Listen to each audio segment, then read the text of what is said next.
Joy, senators debated this bill for more than an hour, one of the longer debates that we've seen this session so far. They eventually voted and it was passed, and now it heads to the House, where it also will be debated. Proponents in the Senate today said that law enforcement should not have any reason to hide their identities.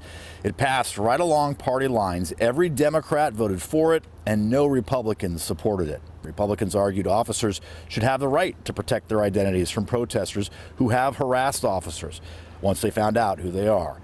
The bill still needs to pass out of the House, but it has support there, and the governor says he will sign it. I want to stand very firmly on this bill and make a statement that in America and in Washington state, we will not accept secret police, and we will not accept any institution that hinders our ability to solve crimes and make sure that we have public safety institutions whole and communities safe. The reason that they are currently wearing masks is they were threatened personally. Them and their families were threatened personally. That's why they're wearing masks. They're not wearing masks because they're secret police.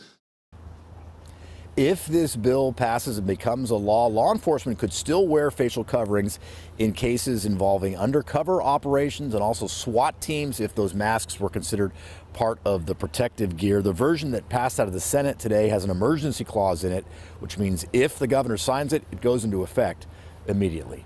Joyce? And if it is made a law and it passes, how would it be enforced, Drew?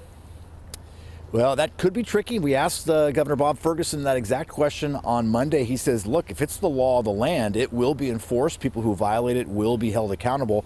And part of this bill would allow someone who was arrested by a masked officer to sue that masked officer for violating their rights under this law. We'll see what happens. All right, in Olympia tonight, Drew, thank you.